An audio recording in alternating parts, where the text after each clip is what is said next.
Olá, eu sou o Eduardo Moreira, eu tenho um canal do YouTube, é muito fácil, é Eduardo Moreira. Mas eu queria convidar você para assistir esse vídeo aqui no 247. E é claro, se inscreva lá no meu canal e aqui também no 247.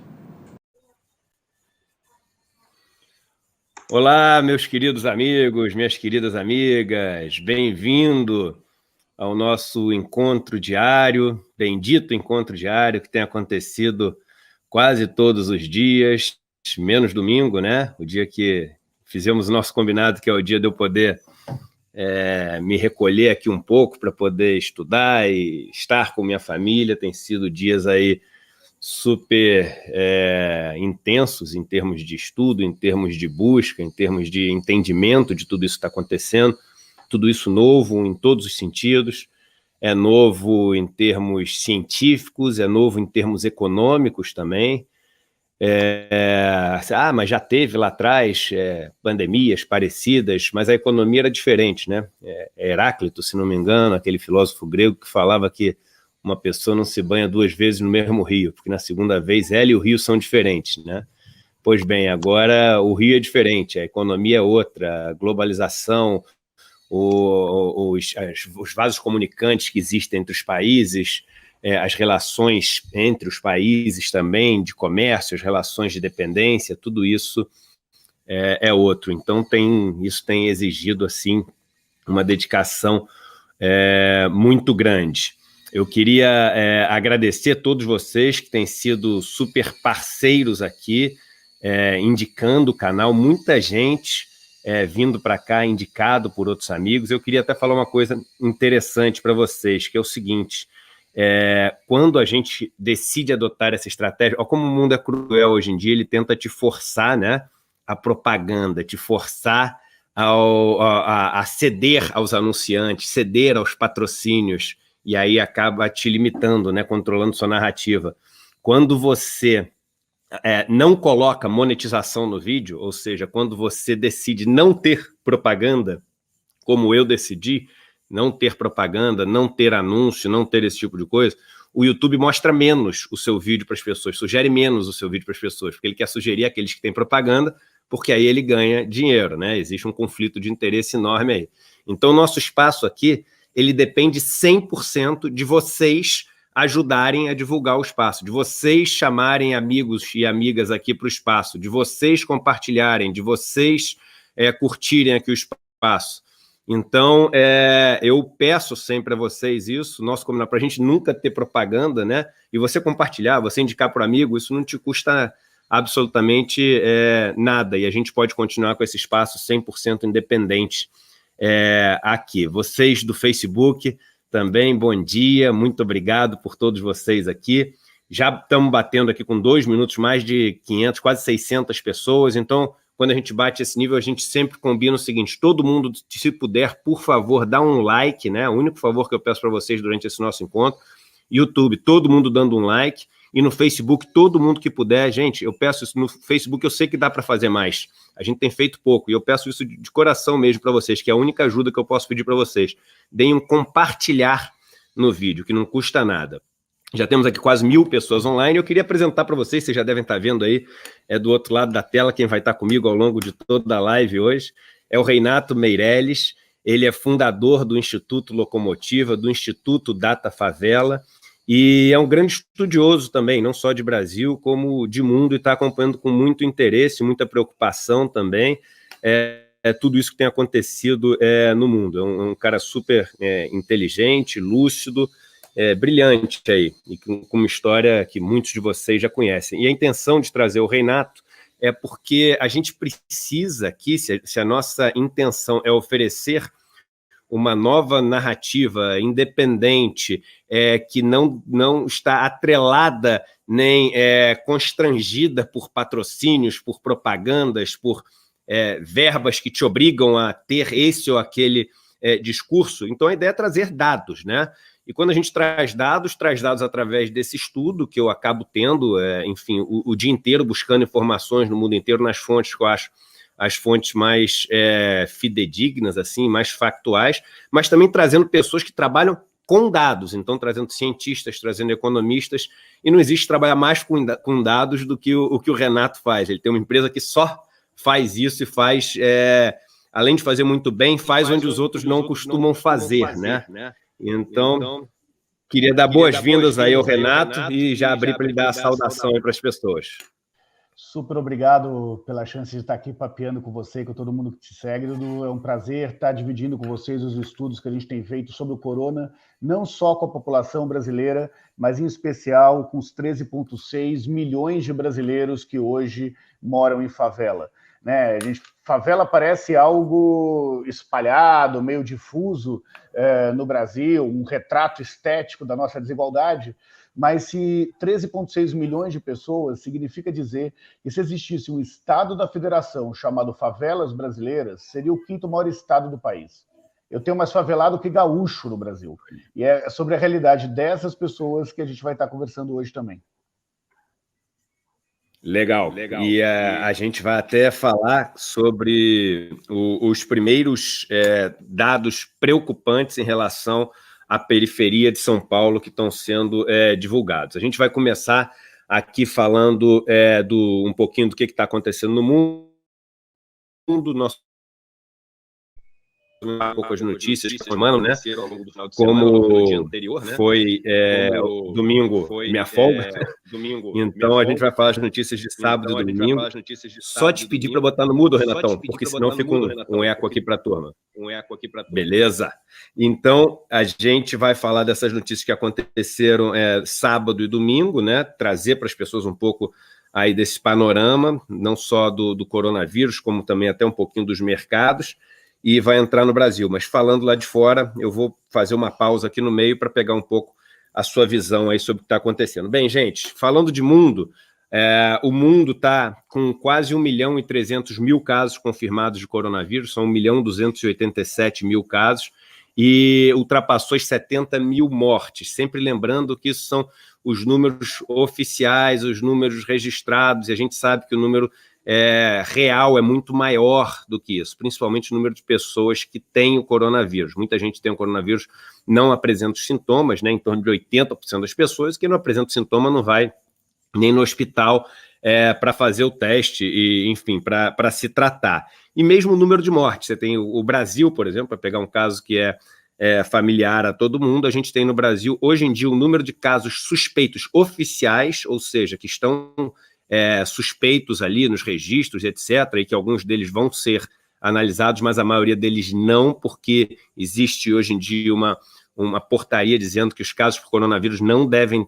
ter ali a análise de qual foi a causa-morte, porque pode contaminar as pessoas que estão fazendo ali o estudo. Então a gente vê que só os casos suspeitos no Brasil são maiores do que os casos confirmados. Na verdade, só os casos suspeitos na região sudeste são maiores do que os casos confirmados no Brasil inteiro.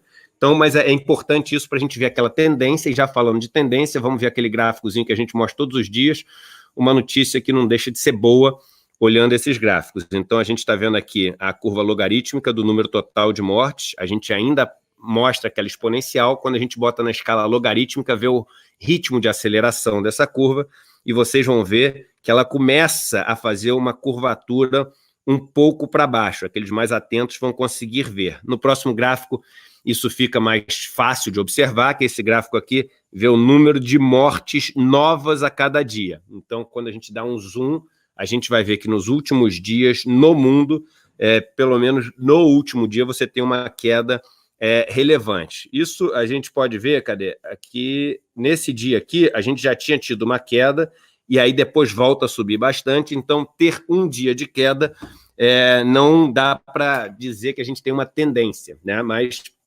já enfim, algo desejável que esse número de morte seja cada vez menor e a gente consiga controlar essa doença. Agora, lembrando o seguinte, a gente começa falando de mundo, né? Se a gente tivesse morando em outro planeta e olhasse para cá, a gente não ia entender direito que história é essa de país, que história é essa de cidade. É um planeta só, a gente lá de cima não consegue ver as tais fronteiras, né, que nos dividem, né? Criações nossas aqui. Então, como mundo, a gente tem essa notícia boa, mas essa notícia boa, ela é um fruto, né, de uma mistura de notícias melhores em alguns lugares e notícias piores em outros lugares, né? Na Espanha, um dos países que é um dos epicentros aí da doença no mundo, apesar de você ter uma situação muito triste na Espanha, né? Você tem os funerais acontecendo em drive-thrus, as pessoas morrendo sozinhas nos hospitais. Nada me deixa mais triste do que imaginar um pai ou uma mãe mais velho que passou a vida inteira cuidando dos seus filhos, meio que se preparando para essa transição, né? A gente passa uma vida inteira se preparando para essa transição, para deixar essa vida, e nesse momento você não poder ter o carinho, o conforto, o acolhimento daquelas pessoas que passaram a vida inteira ao seu lado. E isso é muito, muito, muito triste, e é uma das características dessa doença. Mas lá na Espanha, você tem o número de novas mortes caindo bastante, né? Principalmente quando você olha percentualmente em relação ao número total de mortes. Você tem 637 novas mortes, esse número estava perto de 1.000 por dia. Então, em relação ao número de mortes que você tinha antes, isso é um aumento de 5%. Vocês se lembram que a gente falou aqui na semana passada que era em torno de 10%, ou seja, caiu pela metade essa variação em relação ao número anterior. E boa parte, aí uma curiosidade, você tem 15% dos contaminados oficialmente na Espanha sendo os profissionais de saúde. É claro que os profissionais de saúde são muito mais testados do que os outros, então o número de contaminados em relação ao total não é de 15% dos profissionais de saúde, mas dos oficiais mostrando como é uma doença cruel também, perigosa para as pessoas que estão ali tentando ajudar a controlar a doença, ou seja, verdadeiros heróis mesmo que estão lá dando e arriscando sua vida para poder cuidar dos outros. Nos Estados Unidos, o epicentro da doença hoje em dia no mundo, você tem mais de 337 mil casos e quase 10 mil mortes. Os Estados Unidos quase batendo 10 mil mortes, e você começa a ter uma severa falta, aí citando o discurso oficial, uma severa falta de material médico em todo o país. É algo espalhado, não é só mais em Nova York, é algo espalhado em todo o país. E o General Surgeon americano, né, chama Surgeon General, na verdade, disse que essa vai ser a semana mais dura e triste de toda a crise nos Estados Unidos. Lembrando que existia uma previsão para que entre essa e a próxima semana, entre 100 e 240 mil pessoas morressem, essa previsão oficial dos Estados Unidos, nos Estados Unidos. Estados Unidos, que esse fim de semana teve uma discussão muito acalorada, né, no Situation Room, que é onde eles decidem os assuntos mais importantes lá nos Estados Unidos, entre o Trump e sua equipe, principalmente do Peter Navarro, e o resto da equipe, principalmente o Fauci, né, que é um dos maiores disease experts, é um dos maiores experts nesse tipo de doenças contagiosas, etc., nos Estados Unidos, sobre a eficácia do uso da cloroquina.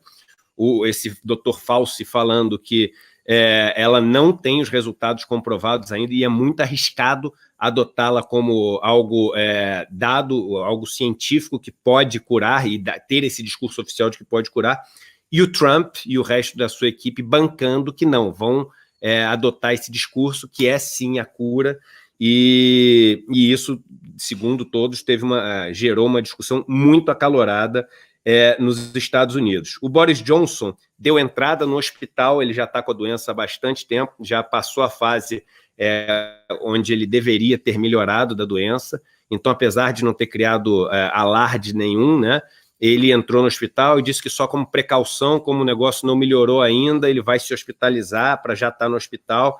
Então, assim, preocupante isso que a gente viu na Inglaterra. Então, só antes da gente falar das outras aqui, é engraçado, né, Renato, como esses países, Estados Unidos e Inglaterra, e aí só trazendo já outro, o Japão vai declarar estado de emergência no país, né? Então o Shinzo Abe, o primeiro-ministro do Japão, assustado com o aumento da doença no Japão, quase 400 novos casos ontem. Então, mostrando que os países que antes adotaram uma estratégia mais complacente em relação à crise, países essenciais nesse motor da economia mundial, tendo que virar a mão da estratégia, assim, mudar a direção da estratégia, e muito difícil você fazer isso. Eu sempre digo o seguinte, você fazer uma curva numa lancha é uma coisa, você fazer uma curva num transatlântico é outra, é muito mais difícil, e assim e os efeitos colaterais são muito maiores. Impressionante os efeitos colaterais que ter adotado a estratégia errada nesses países está causando na realidade desses países hoje em dia. E talvez um pouco, a gente está falando do Brasil, um país de mais de 200 milhões de pessoas, um alerta, né? Eu sempre digo, o carro da frente está caindo no buraco, a gente não precisa cair no mesmo buraco do carro da frente. Daquele buraco a gente deveria desviar, né? Não, Renato? Tá no mudo, tá no mudo. Tá no mudo. Oi? Não tá mais, não. Tá me ouvindo?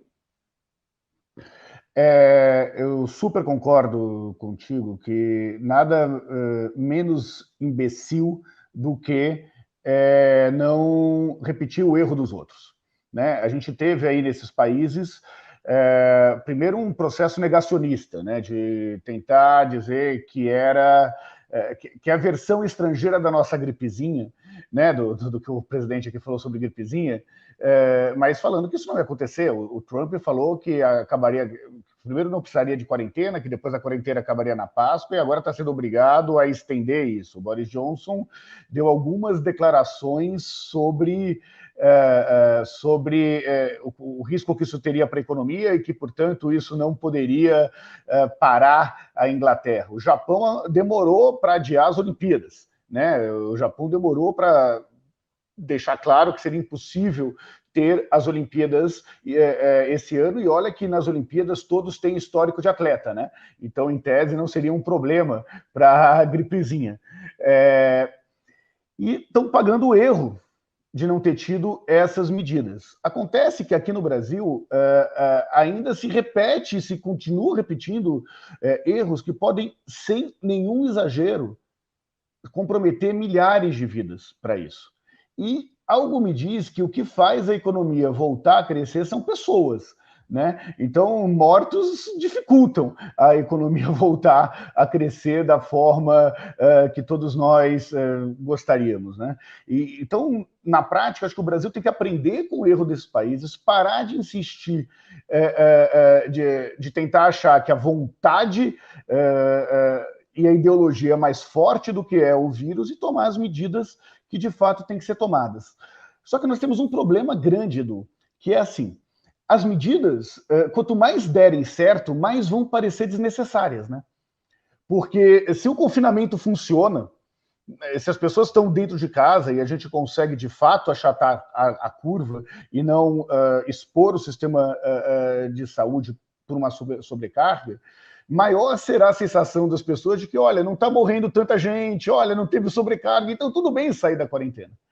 E aí, nesse caso, o caso de Milão é fundamental, onde as pessoas estavam tomando cuidado, daí veio o Milão não pode parar, e ao vir não pode parar, hoje nós temos aí quase 6 mil mortes na cidade de Milão. É verdade. Milão sendo um dos países que ficou famoso no mundo por conta do pedido de perdão, né? Ali do governador, do prefeito da cidade, falando que errou mesmo, que tomou uma atitude errada no começo e pedindo perdão pelos milhares de mortos que essa sua atitude errada causou. E aí, para falar agora de uma coisa super interessante que aconteceu ao longo do fim de semana, eu queria chamar o novo convidado de hoje, com muito assim orgulho. Eu sempre falo, como aqui não pode bater palma, eu queria pedir para todo mundo dar um like. A gente está com quase 3 mil pessoas ao vivo ao mesmo tempo, simultâneas aqui, 2.500 mais ou menos no YouTube e umas 600 pessoas aí no Facebook. Todo mundo no Facebook, não esquece, gente, se puder dar o compartilhamento, isso chama um monte de gente. E pessoal do YouTube, um like aqui, e chamar o meu amigo Márcio Pockmann, um dos economistas de maior renome do país. Ele é professor do Instituto de Economia da Unicamp e uma pessoa que eu admiro demais pelo trabalho que faz. E legal o seguinte, vocês estão vendo aqui do lado da tela, gente, 2 pessoas que se dedicam muito a estudar por caminhos diferentes, mas a desigualdade no país. Então, hoje é um tema que eu vou querer falar aqui sobre essa questão da desigualdade, e uma pessoa que estuda demais os dados, principalmente os dados dessas comunidades periféricas, as favelas no Brasil, as pessoas que estão no lado que sofre a desigualdade. E o Márcio Pockmann também, um grande estudioso, aliás, me deu um livro de presente uma vez, numa aula que demos junto, né? No Instituto de Formação de Magistrados aí, e um livro espetacular que fala sobre a desigualdade no Brasil. Antes, só te dando aí um bom dia, te agradecendo estar fazendo parte aí hoje do programa, Márcio. Salve, Eduardo, Renato e todos que estão acompanhando nessa jornada de diálogo. Para mim é uma honra poder participar dessa discussão com vocês dois, que são para mim uma referência nesses momentos tão difíceis e que, infelizmente, nós estamos expostos a uma espécie de monopólio das informações, e canais como o teu, Eduardo, o papel que o Renato tem nas pesquisas, investigações, são absolutamente fundamentais para não apenas enfrentar o monopólio, mas para oferecer, de certa forma, condições mais adequadas para que a população esteja melhor informada e em condições de tomar suas decisões. Então, satisfação, vamos aí acompanhando, tentando contribuir com o debate. Vamos lá, vou trazer um ponto aqui que eu vou querer a sua opinião, mas antes, só falando um pouquinho mais de mundo, a gente falou que os sinais no mundo são sinais não necessariamente todos na mesma direção. A Polônia falando oficialmente esse final de semana que acha que o pico da doença lá vai ser em maio ou em junho. No Brasil a gente corre esse risco também por conta da característica climática aqui das regiões mais populosas do país, então existe essa preocupação por conta do clima mais seco e mais frio, que normalmente agrava essas doenças respiratórias, que o pico no Brasil seja ali em maio, né? Vários epidemiologistas e médicos que estudam esse tipo de doença fazendo esse alerta. E você tem também que a China ela volta a abrir não só os comércios, como os pontos turísticos, e nesse final de semana, né, as fotos são absolutamente impressionantes, porque os pontos turísticos lotados, né, vários restaurantes lotados também, comércios lotados, e isso desperta duas coisas. Primeiro, assim, uma preocupação muito grande, principalmente de autoridades chinesas, falando que isso pode fazer um risco do país, que foi aquele primeiro país a controlar, que é o país que tem como seu primeiro país a sair dessa doença, ele voltar e ter outra onda da doença, mas, ao mesmo tempo, se ele conseguir fazer essa volta de uma maneira controlada, e se tratando de China, não dá para duvidar de nada, a capacidade, a disciplina, a organização que eles têm lá é impressionante, eles realmente saem muito na frente do resto do mundo nesse momento pós-crise. Mas antes de passar para o Pocman, até para falar sobre isso, eu queria falar o seguinte: nesse final de semana teve um artigo quase que histórico no Financial Times falando sobre a crise, e o artigo falando assim de uma forma não comum em relação à necessidade de um estado de bem-estar social, de um estado que proteja as pessoas mais pobres e dos efeitos que essa crise está gerando nessas pessoas que são as pessoas mais pobres por conta da desigualdade a qual o mundo chegou. Vamos lembrar o nome do jornal, tá, gente? Financial Times, não é Communist Times, não é Socialist Times, não é Marx Engels Times, ele é Financial Times. Então eu vou ler alguns trechinhos e eu vou ler, pedir perdão, apesar de saber que fica um pouquinho mais demorado, mas eu vou ler em inglês os trechinhos e depois falar em português, porque muita gente pode falar, ele está traduzindo, puxando a brasa para sua sardinha. Então a gente fala em inglês e depois faz uma tradução livre aqui. Então esse trecho primeiro. As Western leaders learned in the Great Depression and after the Second World War to demand collective sacrifice, you must offer a social contract that benefits everyone. O que quer dizer? Como os líderes ocidentais aprenderam depois da Grande Depressão e depois da Segunda Guerra Mundial, para você exigir um sacrifício coletivo, você tem que oferecer um contrato social que beneficia todo mundo e não beneficie só apenas um grupo de pessoas. Outra coisa aqui, despite inspirational calls for national mobilization, we are not really all in this together. The economic lockdowns are imposing the greatest cost on those already worst off. Overnight, millions of jobs and livelihoods have been lost in hospitality, leisure, and related sectors, while better paid knowledge workers often face only the nuisance of working from home. Vamos lá. Apesar, isso é o Financial Times, o artigo do Financial Times falando, apesar dessas chamadas e desses discursos motivacionais para a mobilização nacional, Nós não estamos todos nessa juntos. Aquela história de que estamos todos no mesmo barco. O Financial Times falando, não estamos todos no mesmo barco. As quarentenas e os confinamentos econômicos que estão sendo impostos, eles têm um custo muito maior naqueles que já têm uma condição de vida pior.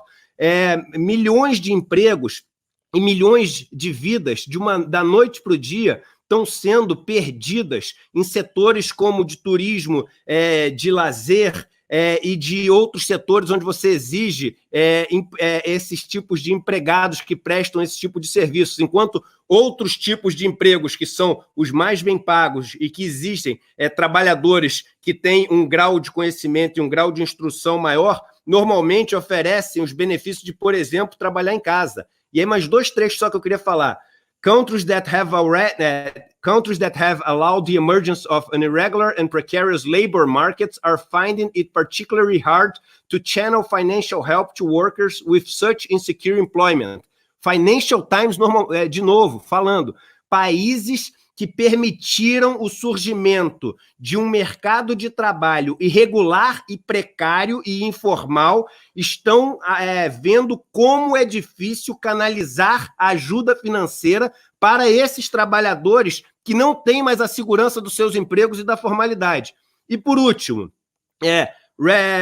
aqui, ó, governments will have to accept a more active role in the economy. They must see public services as investment rather than liabilities, and look for ways to make labor markets less insecure. Que quer dizer, os governos vão estar ativos na economia, e eles têm que ver os serviços públicos como investimentos e não como gastos, como passivos, e tem que arranjar maneiras de fazer os mercados de trabalho menos inseguros, menos informais. Márcio Pockmann, Financial Times, fazendo um artigo, escrevendo um artigo, para mim, absolutamente histórico, né? Excepcional, né? Para quem acompanha os jornais ingleses, sabe que há uma postura que nós não conhecemos aqui no Brasil, porque, de certa forma, os jornais têm seus editoriais e sua visão política e até mesmo identidade partidária. Portanto, você sabe muito bem, enquanto leitor, o que você está lendo, qual é a posição que cada jornal oferece. Obviamente, aqui no Brasil, nós não temos isso, né? Aparentemente, são todos jornais imparciais, o que não é bem verdade. E esta linha, que é do editorial do Financial, que inclusive não é o primeiro artigo, posições anteriores, inclusive, do Financial, têm sido muito relevantes do ponto de vista da mudança do entendimento acerca da trajetória da Inglaterra e também, obviamente, da questão da governança mundial, né? Porque numa situação como essa que nós estamos vivendo, se a gente comparar em termos de pandemia, teríamos que voltar praticamente a 100 anos atrás, quando não havia ainda as Nações Unidas, não havia uma governança mundial.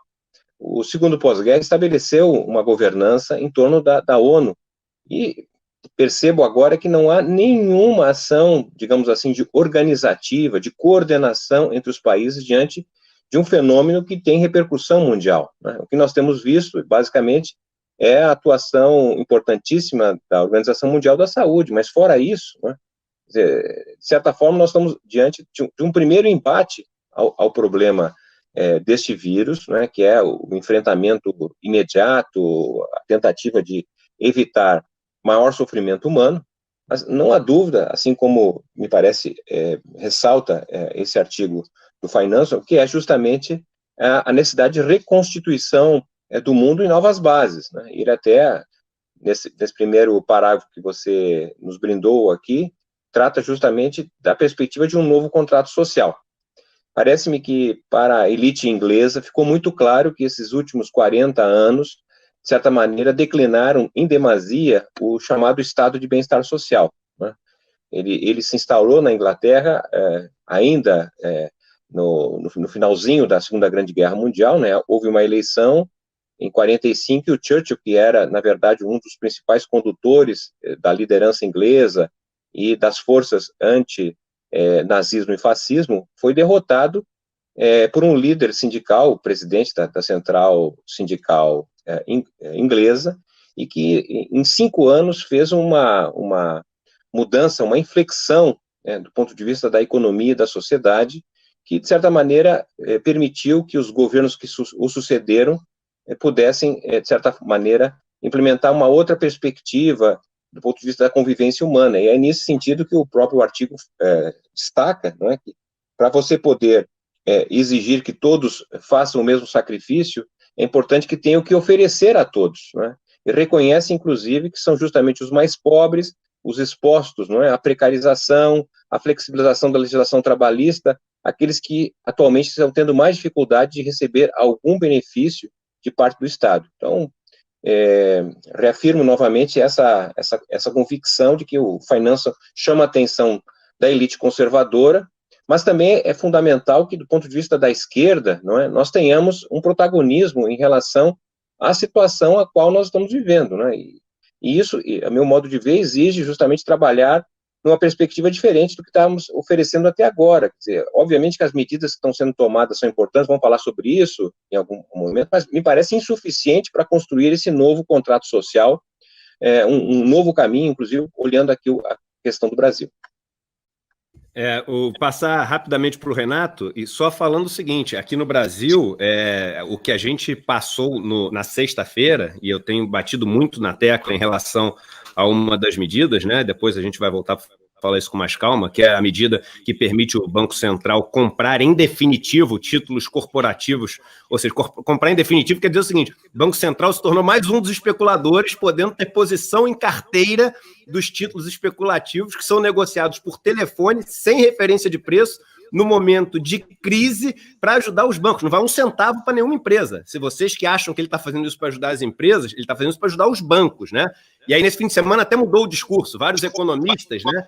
São economistas de bancos, né? E que são sócios de bancos, presidentes de bancos, que são diretores de bancos, eles já falando o seguinte, não, mas isso é importante para os bancos não quebrarem. Aí eu falei, então, bom, vocês já deram um passo, porque antes vocês estavam falando que isso era para ajudar as empresas, então vocês já deram um passo para explicar para as pessoas que isso é para ajudar os bancos, né? E aí eu tenho falado, eu estava até conversando com um amigo recente, um cara incrível, né, que foi líder de uma das principais nações europeias, e eu estava conversando com ele esse final de semana, e falando, eu falei, cara, eu trabalhei em banco 20 anos, eu não consigo entender essa história de que banco não pode quebrar, né? Isso é uma maluquice, porque o sistema financeiro, claro, ele deve ficar saudável, os poupadores, principalmente os pequenos poupadores, devem ter ali sua proteção.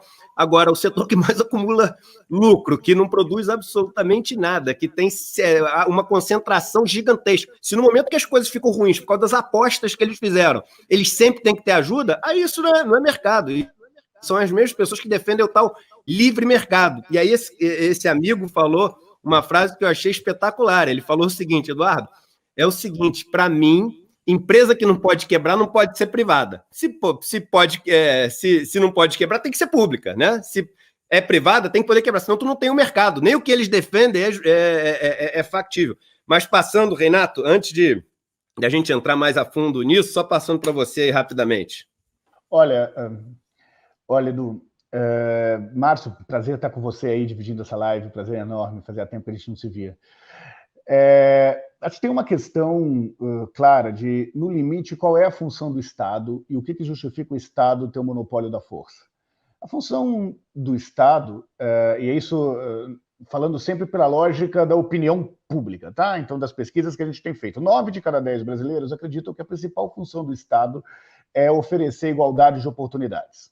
Então, não se trata de onde a pessoa quer chegar. Pode ter rico, pode ter pobre, mas é a garantia de que, independente da sorte de onde essa pessoa nasceu, se ela nasceu na favela ou se ela nasceu nos Jardins, aqui em São Paulo, no Leblon, ela tem a condição de conseguir chegar aonde o seu trabalho levar. E cá entre nós, isso não é um princípio de esquerda, isso não é um princípio de esquerda ou de direita da civilização contra a barbárie, é quase um princípio liberal, né, de garantir a oportunidade para essas pessoas. E o que está acontecendo com a crise do Covid é que as desigualdades do nosso país estão escancaradas. Porque não é verdade que o Covid-19 atinge de forma democrática pobres e ricos. Né? Nós estamos aqui na nossa casa fazendo quarentena, com a geladeira cheia, com água potável, com a garantia dos nossos recebimentos contínuos. E tem 13,9 milhões de pessoas, 13,6, desculpa, milhões de pessoas que moram em favelas, que é uma população maior do que o estado do Rio Grande do Sul, que não tem a geladeira cheia, que não tem água potável, e que são pessoas que, ao serem autônomos, informais ou empreendedores, são pessoas que literalmente têm que vender o almoço para comprar a janta. E quando se propõe a essas pessoas que elas simplesmente, então, ok, saia para a rua para trabalhar, saiam da quarentena, é por isso que não tem que existir o confinamento, é como se a sociedade pedisse para essas pessoas terem que escolher entre a sua saúde e a saúde da família versus ter o que comer dentro de casa. E isso não me parece um pedido ético da sociedade ou de qualquer governo, muito menos um pedido inteligente, já que essas pessoas podem contaminar outras pessoas. Não me parece justo que seja esse o pedido da sociedade para a parcela mais pobre do Brasil.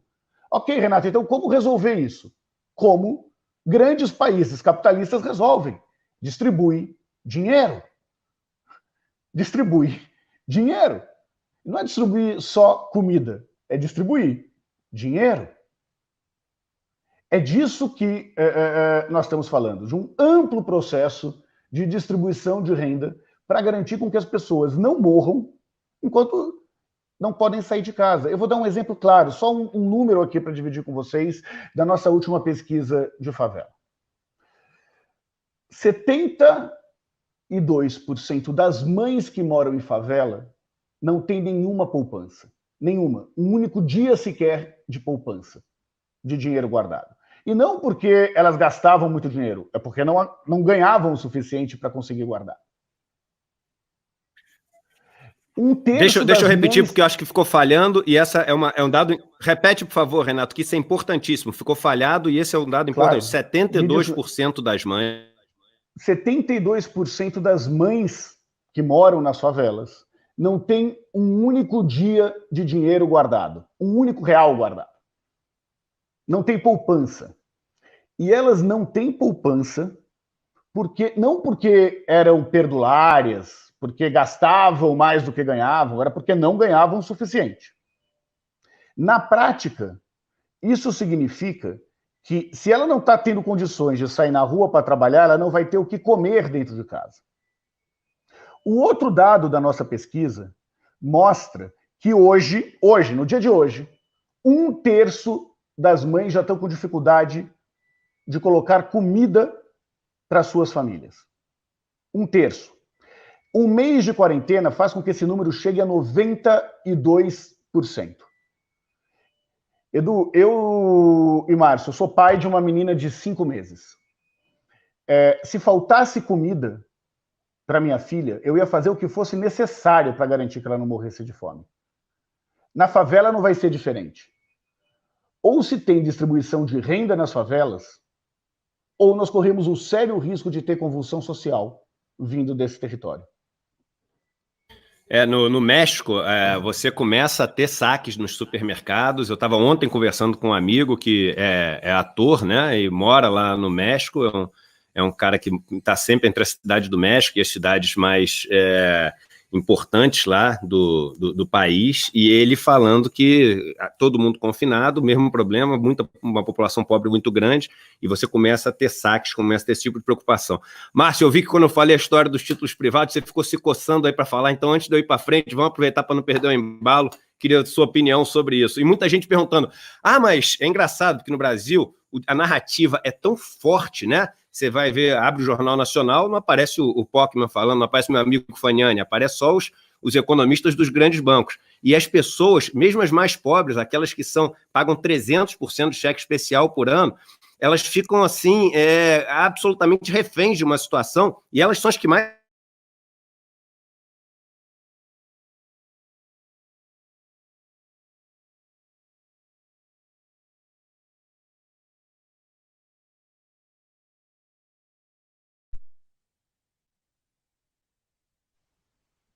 Márcio, você me ouve? Foi o Edu que parou. Daqui a pouco ele volta. Acho que é um problema na internet dele. Você está no mudo. Márcio, você está no mudo.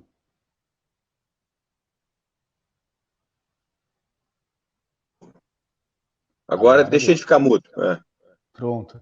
Enquanto o Edu não volta, a gente fica improvisando aqui. Bom, programa de auditório aqui, então. Programa de auditório total. Impressionante os números de favela, né? Você que estuda muito Então, a pobreza. Eu achei muito importante essa manifestação tua, porque até talvez ligando um pouco com o argumento do Eduardo, eu, na verdade, vejo o seguinte: de um lado, você tem aí, digamos assim, o partido da TV Globo buscando organizar, constituir uma nova maioria, que talvez seria aquela maioria do real. O Eduardo apareceu sob teu comando aqui. Ô, Edu, a gente tomou conta da sua live enquanto você caía e retomava. Está em boas mãos, mas está em ótimas mãos. Não, mas a pergunta final era só essa: como é que as pessoas mais pobres acabam defendendo e falando, pelo amor de Deus, passa esse negócio que ajuda os bancos aí, porque eles estão falando que se não passar isso vai quebrar, a gente vai ficar tudo sem dinheiro.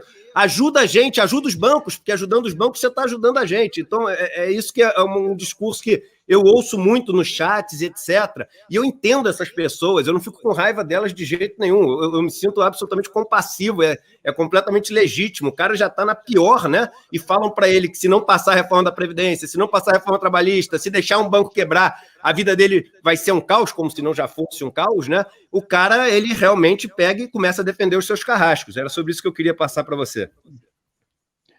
Quer falar, Márcio? Continua aí, eu toco depois. Você estava falando. Sim, sim.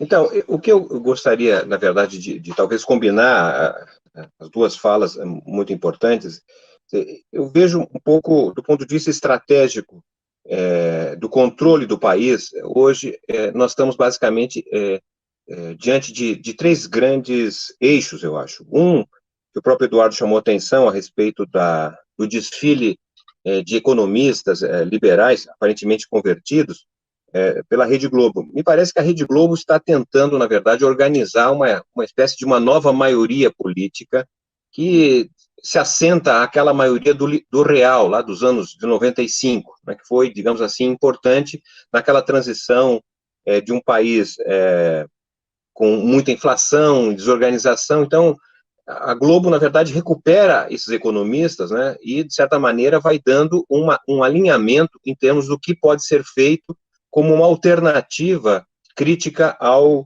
Bolsonaro. Num outro viés, digamos, outro eixo estruturador, me parece que é a atuação que o próprio Bolsonaro tem feito de polarizar e, de certa maneira, desresponsabilizar pelos problemas que o país vai assumindo, tentando distribuir com os governadores, com a imprensa, etc., de alguma forma apostando no caos, porque me parece que, diante da ausência de uma centralidade, de uma oposição que possa ser agregadora, em algum momento dado, até mesmo o que vocês dois mencionaram, né, da possibilidade, diante da fome, não é, haver uma série de até insurreições, manifestações, as Forças Armadas vão ter que entrar. E, ao entrar, de certa maneira, vão reconhecer como autoridade constituída o atual governo, o Bolsonaro. Então, eu vejo, assim, esse outro movimento.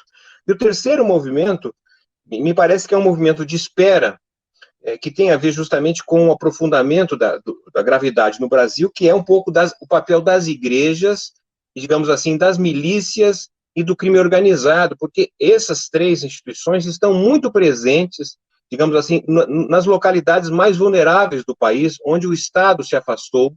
Então, me parece que está, nesse sentido, uma tensão que vai se organizando em função do declínio dos problemas que o país vai apresentando. Então, essa ação, só para terminar aqui, o que o Eduardo levantou, que é essa emenda constitucional número 10, não é, que foi votada na madrugada, na passagem da quinta para sexta-feira, ela passou na Câmara, não é? Mas, obviamente, tem o Senado ainda. E obviamente, em nome dos pobres, ou seja, é uma emenda que tem como escudo os pobres, como tentativa de se viabilizar e resolver mais rapidamente a passagem desse recurso de R$ 600, mas no âmbito desta medida, você tem, na verdade, aí um jabutis como esse que você levantou, que abre de forma inédita ao Banco Central, tem um papel, na verdade, de viabilizar ainda mais a proteção ao andar de cima da sociedade. É isso. Vou passar para você, Renato. Deixa eu passar um dado para você já poder adicionar na sua fala. A gente já entrando aqui em Brasil, já falando que a gente tem no total mais de 5 mil pessoas ao vivo com a gente. Todo mundo do Facebook dando aquele compartilhamento que não custa nada. E o pessoal do YouTube tem muito menos like do que gente, hein? Pô, é um like, gente. E esse negócio vai fazer a gente passar aqui para um novo patamar de gente que o YouTube pega e recomenda para o pessoal. Saiu uma pesquisa hoje do Datafolha, e de pesquisa eu sei que você entende muito, falando que o isolamento social tem apoio de 76% dos brasileiros. Um dado até surpreendente, acho que muita gente esperava um apoio menor, né, mesmo com toda essa campanha do presidente, que tem, o presidente tem essa vantagem competitiva da narrativa de poder chamar cadeia nacional, de poder falar para o Brasil inteiro, de poder ser notícia todos os dias, e nós não temos isso e outras pessoas também não têm isso. Então, isso surpreendeu um pouco, só 18% das pessoas acham que não devem ter, e alguns dados curiosos, quando você olha dividido pelos estados, 70% no sul não acha que deve ter isolamento, e 81%, não, perdão, 70% no sul acha que deve ter isolamento, e 81% no Nordeste, ou seja, a popularidade de Bolsonaro bate quase que na crava com o número de pessoas que acha que deve ter isolamento ou acha que não deve ter isolamento, pelo menos na correlação de proporcionalidade, é direta a relação. Vejam, esse dado, eu não vi na mídia escrito isso hoje, o mais importante dessa história é o seguinte, olha a responsabilidade, gente, de um líder de uma nação. Se o número de pessoas que acha que deve ficar em casa é diretamente proporcional à popularidade do presidente, uma fala errada do presidente significa milhares de mortos, porque ele tem direto comando sobre essas pessoas.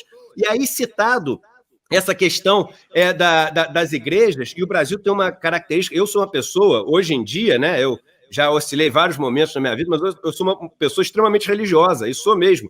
Todos os dias eu tenho o meu momento separado para oração, para meditação, para contemplação, etc. Mas o Brasil ele tem características que são características dos países europeus de 200, 300 anos atrás. Ele mistura, por exemplo, as Forças Armadas com a política. Não existe isso há mais de 200 anos na Europa, porque eles aprenderam da maneira mais dura possível qual o resultado de você misturar os dois. Não existe também, há séculos na Europa, essa mistura da religião com a política, que existe aqui no Brasil. E o que eu queria te passar, que também não está na notícia, mas eu vi, o número de pessoas que atinge o seu máximo rejeitando as medidas de isolamento entre 2 e 5 salários mínimos, que bate exatamente com o número de pessoas, com a faixa salarial, onde as igrejas pentecostais e evangélicas são mais fortes, que são essas pessoas que moram em regiões periféricas, que são ali da classe média. E o ponto é o seguinte, nesse fim de semana a gente teve uma coisa, não sei se vocês receberam, quase todos os maiores líderes em termos de número de fiéis de igrejas evangélicas, e novamente, todo aqui o meu respeito à liberdade religiosa de cada um, ao caminho que cada um busca para seguir para a sua salvação, para o seu encontro, para a sua conexão espiritual. Eu sempre digo que a vida não é um caminho de ida, né? É um caminho de volta, né? A gente sai da paz, a gente sai da conexão, a gente sai do maior e a gente passa a vida inteira tentando voltar e reencontrar com onde a gente já teve. Por isso a palavra religião, que vem do latim religare. Mas o ponto é o seguinte, todos os líderes, todos, conclamando a nação à obediência ao líder supremo, e usam essas palavras, Jair Bolsonaro. Todos. É muito forte esse vídeo que circulou esse final de semana e que bate muito com essa pesquisa. O que essa pesquisa te diz? Para mim, essa questão foi essencial. O poder que um presidente tem de matar ou salvar vidas, porque o número de pessoas que acreditam num dado científico está relacionado ao número de pessoas que acreditam no discurso daquela pessoa e não no dado científico em si. Excelente pergunta. Talvez eu tenha que me alongar um pouquinho mais do que o normal. Eu adoro falar super sucinto, mas para a gente entender da onde chega isso, Edu. O Brasil vem, desde 2013, num processo grande de desconexão entre governantes e governados, tá? Onde o Estado meio que se desconectava das pessoas. As pessoas, durante toda a época do governo Lula, entenderam que estavam crescendo, estavam melhorando de vida, e estavam melhorando de vida também graças ao seu trabalho e ao seu esforço. E o que aconteceu depois foi que elas sentiram que estavam piorando de vida graças à inépcia de todos os governos. Isso levou a uma eleição polarizada já em 2014, e nós passamos pelo impeachment da ex-presidente Dilma, e as coisas da economia não se resolviam, e tivemos o último processo eleitoral com a situação bem polarizada, e polarizada num marco onde a facada foi algo simbólico e que mudou a relação dessa parcela da população com o presidente Jair Bolsonaro. Né? As pessoas, no momento em que ele levou a facada, e eu fiz muitos grupos de pesquisa durante esse processo, fez com que uma parcela do eleitorado acreditasse que se tentaram matar o homem é porque ele estava incomodando o sistema. E aí nós tivemos a eleição mais antissistêmica que eu tenho notícia desde a redemocratização no Brasil. Foi uma eleição claramente antissistema, independente da questão do Bolsonaro. E esse fenômeno fez com que, de lá para cá, desde quando ele assumiu o governo, ele tenha que continuar com uma narrativa antissistema. Ele precisa continuar em campanha, porque se ele não continuar em campanha, ele tem que mostrar que veio. E aí é mais difícil ele mostrar que veio, é mais difícil ter resultado concreto, seja na economia, seja nas questões sociais. Então, ele mantém esse tom de beligerância e não um tom de união do país, de busca do bom senso, por uma questão de sobrevivência política.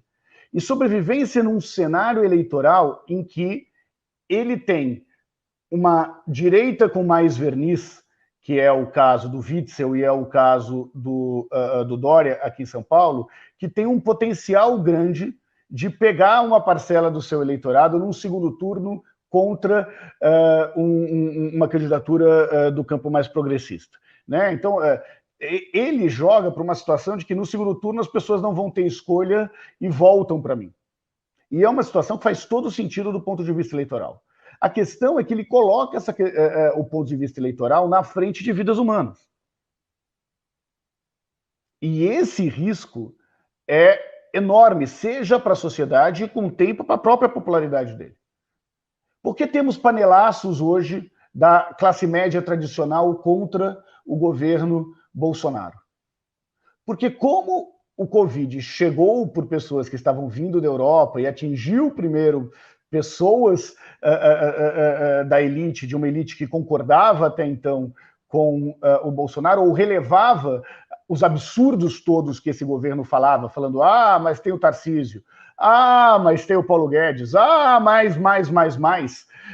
Eles começaram a atingir na pele, um tema que é muito sensível para essa classe média escolarizada, vamos dizer assim. O Bolsonaro, como ele não sabe recuar, ele só volta no clima de beligerância.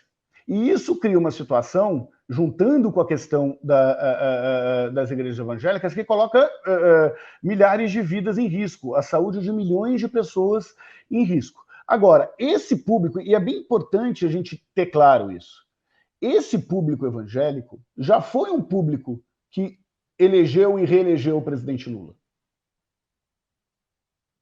Porque o presidente Lula tinha uma narrativa da teologia da prosperidade, que dialoga muito com esse público. Quando as eleições e o processo do debate político deixou de discutir função do Estado, deixou de discutir, olha, eu vou te dar condições para que você consiga chegar onde quiser chegar, e ficou preso exclusivamente no território de costumes, e esse público é progressista do ponto de vista econômico e conservador do ponto de vista de costumes, esse público ficou no colo do Bolsonaro. Esse público ficou no colo do Bolsonaro, na discussão de costumes. E isso faz com que se tenha uma relação quase de fé e não de ciência do como combater o coronavírus. O Datafolha soltou, acho que um mês atrás, uma outra pesquisa e que mostrava que eu já tenho no Brasil 11 milhões de pessoas que acreditam que a Terra é plana. Então, se tinha 11 milhões de pessoas hoje que acreditam que a Terra é plana, é natural que tenha ainda pessoas que sejam efetivamente contra o confinamento. Eu termino só dizendo qual é o risco, porque quando mais certo der o processo de confinamento, mais as pessoas vão achar que ele é desnecessário para o Brasil. E se a gente cair no risco das pessoas acharem que é desnecessário, corremos o risco de repetir Milão, como a gente já disse no começo da live. Ótimo,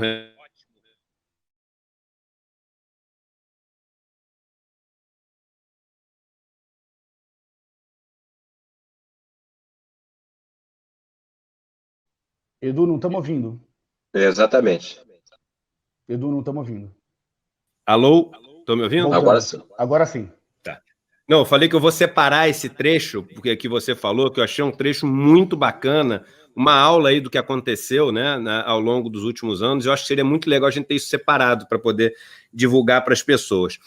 Falando rapidamente, antes de passar para o Márcio, sobre dois assuntos. Primeiro, em relação aos mercados, desde o começo, e a gente vem antecipando várias coisas que iam acontecer aqui, né?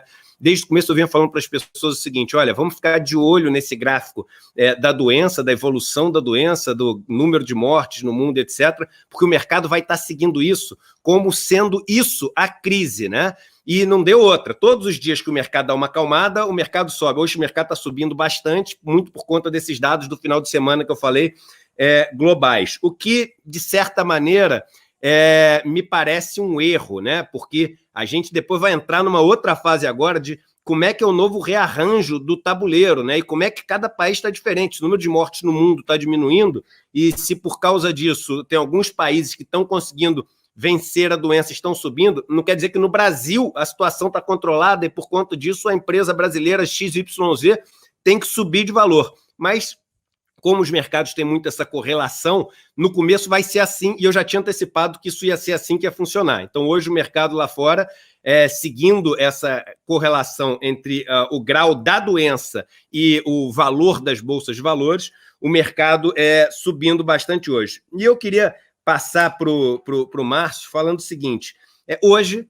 marcado, mais uma, e eu estou fazendo uma propaganda que talvez não devesse estar fazendo, mas esse ponto, a gente não pode deixar de falar sobre isso, marcado uma live, uma conference call do Moro com a XP. Então, na última semana, a gente teve uma live do Paulo Guedes com a XP, depois dele passar sumido 10 dias, o Brasil inteiro desesperado. Vamos lembrar que já passou de notícia, mas não passou para as pessoas não receberam ainda os R$600 dela, as pessoas no Brasil que estão morrendo de fome, não sabem ainda direito como vão receber, quando vão receber, o que tem que fazer para receber, existe muita confusão, e Paulo Guedes aparece para falar para a XP e acalmar os investidores. Passam alguns dias, e aí a conversa com a XP é com o presidente do Banco Central. Lembrando, eu não assisti a conversa inteira, mas que me disseram que o ministro da Economia, Paulo Guedes, chamava o dono da XP por apelidos carinhosos, assim, de amigo íntimo, né? E aí hoje o Moro com a XP. Isso me perdoe, Márcio, mas isso é uma das coisas mais absurdas que eu já vi na minha vida. Eu nunca vi isso. No auge dessa confusão, a população mais pobre absolutamente desesperada, desassistida, porque ainda não recebeu os R$600, não sabe quando vai receber. Ao invés da gente estar tendo reuniões com os líderes das comunidades, com os sindicatos de trabalhadores, com os sindicatos dos trabalhadores rurais, dos pequenos proprietários rurais, com o sindicato das pequenas empresas, todas as reuniões estão sendo ou com os grandes empresários do setor varejista, ou quase todas, todos agora com o Moro, todos os principais já vão ter tido uma reunião com a XP.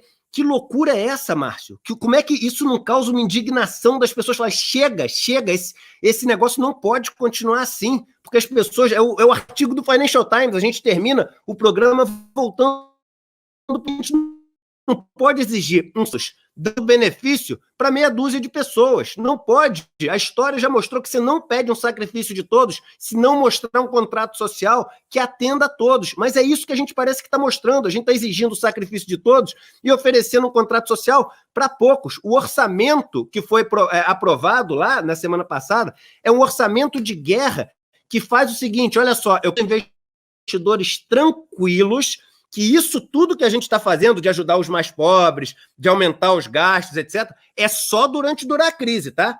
Depois que terminar a crise, volta tudo automaticamente para o que estava antes.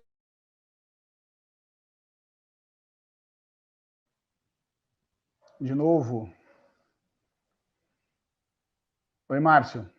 Pode tirar do mudo. Acho que já deu para entender a resposta do Edu. Manda bala aí. A pergunta, né? Não, se é a resposta, eu posso fazer a pergunta para ele. Não, mas Então, eu estava aqui, na verdade, refletindo a respeito dos argumentos que ele estava apresentando, né? Inclusive... voltou. Edu, eu falei para o Márcio já ir te respondendo. Eu tô bom de cover de Eduardo Moreira aqui tentando. Amanhã vocês dois tocam o programa. Toda vez que eu falo sobre uma coisa um pouco mais polêmica assim, me derrubam.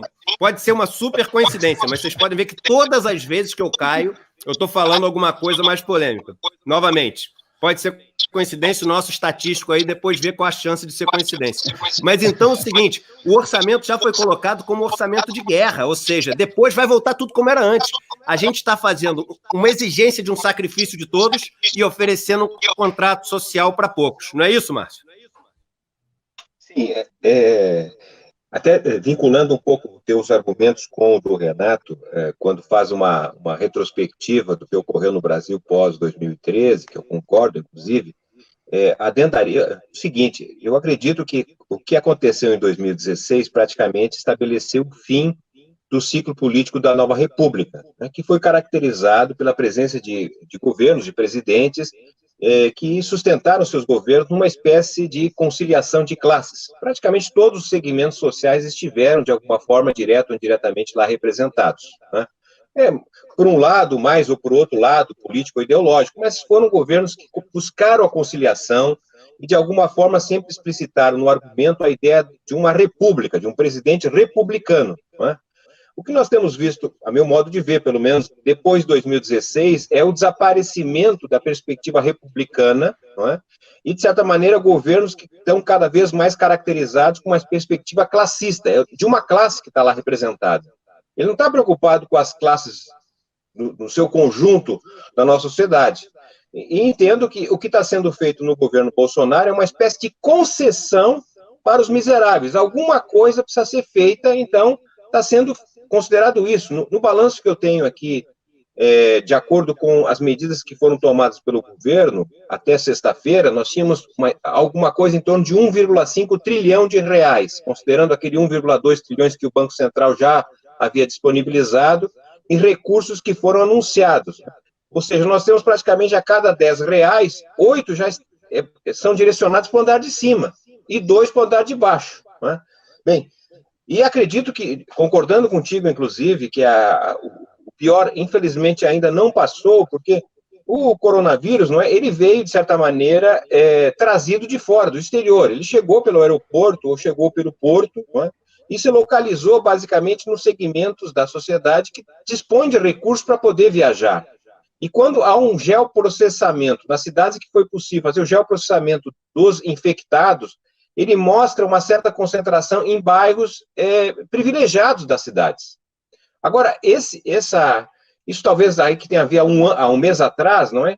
Foi, de alguma forma, contaminando regiões das mesmas cidades, né? Ultrapassando, inclusive, os limites das capitais e avançando para as regiões metropolitanas. Eu acredito que nós estamos, talvez, numa segunda fase, que é agora a interiorização do coronavírus, né? E, infelizmente, o interior do Brasil, não é, ele é menos assistido por equipamentos, não é, e insumos de saúde. Basta dizer que há cerca de 41 mil leitos de UTI no Brasil, não é, e esses 41 mil leitos, segundo consta, quase 90% já estão ocupados, não é, são leitos que estão, basicamente, em menos de 10% das cidades brasileiras. O levantamento que se tem agora não indica ainda que 600 cidades registraram oficialmente alguma infecção coronavírus. É sempre duvidoso esse dado, porque como é um país que não tem feito testes, né, não sabemos muito bem se esses números que estão sendo divulgados oficialmente são adequados. Possivelmente nós tenhamos um número maior de mortos, infelizmente, e de infectados.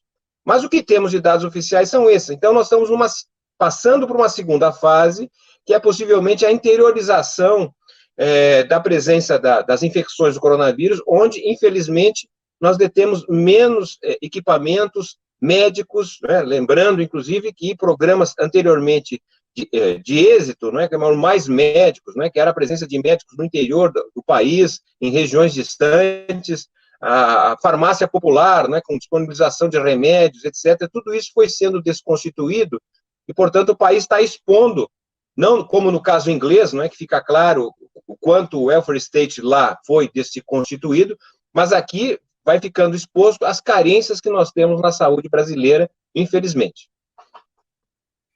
Queria passar aí para as considerações finais, passar para o Renato, depois para o Márcio, só falando que acabou de sair uma nota da Unicamp, né?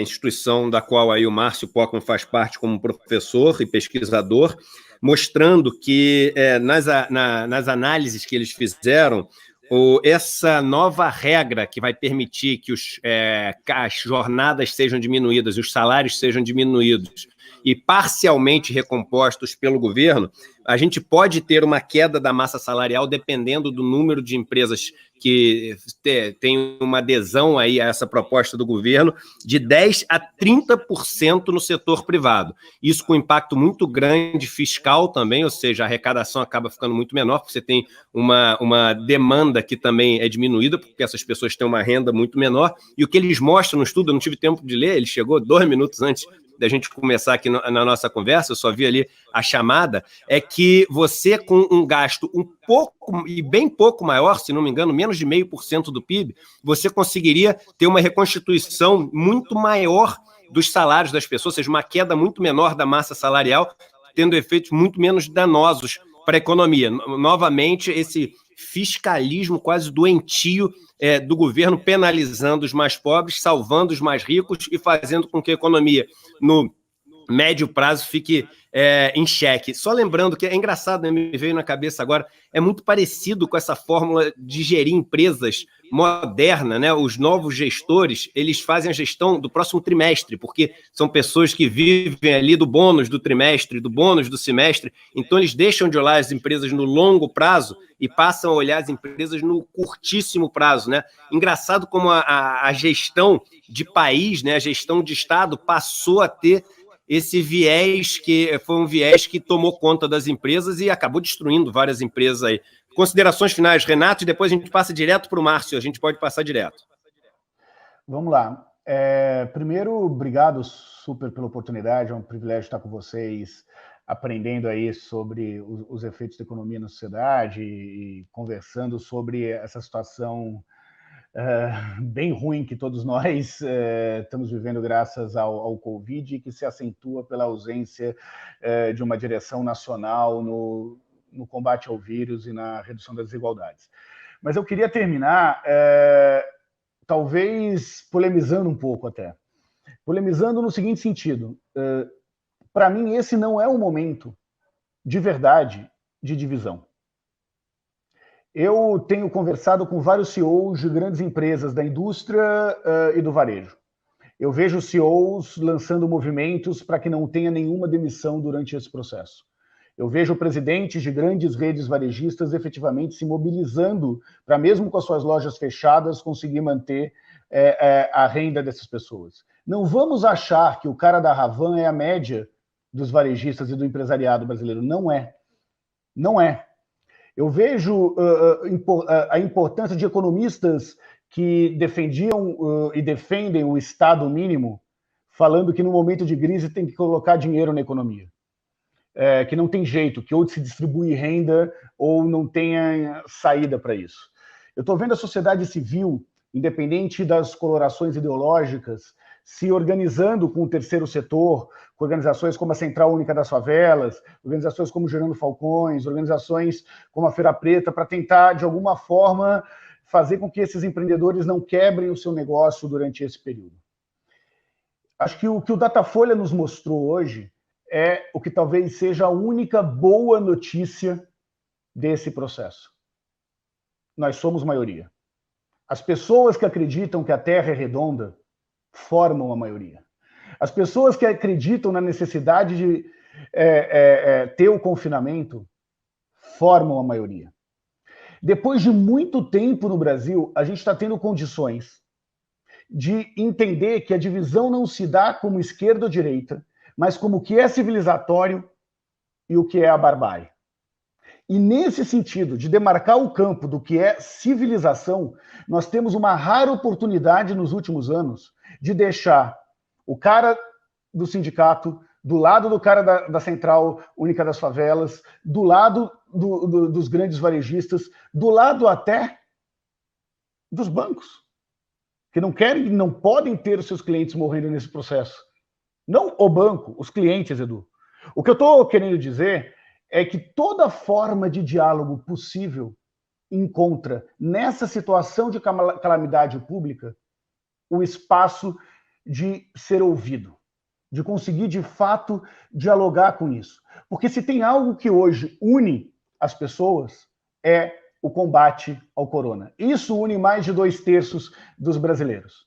Eu queria terminar com uma frase que eu tenho dito para todos os meus amigos que acham que economia é uma ciência exata, não é uma ciência humana. Para todos os meus amigos que acreditam que será numa planilha de Excel que se resolverá a questão do corona e que, por isso, defendem o fim do confinamento. Na sua família, quem é que pode morrer para a economia não parar? É essa a resposta dessa pergunta que divide o campo da civilização do campo da barbárie. E eu, de verdade, estou otimista que todas as conversas que eu tenho tido durante esse processo têm me feito que tem muito mais gente do campo da civilização do que acreditando que a prioridade tem que ser os mais ricos e não os mais pobres, que a gente tem que, a qualquer custo, ter a retomada da economia, mesmo que isso seja o custo de vidas humanas. Essas pessoas, felizmente, são maioria. Super obrigado pela oportunidade de estar aqui dividindo com vocês as nossas pesquisas, as nossas opiniões sobre tudo que está acontecendo no Brasil. É um privilégio para mim, Edu. Um grande abraço, Márcio. Obrigado. Renato, Márcio.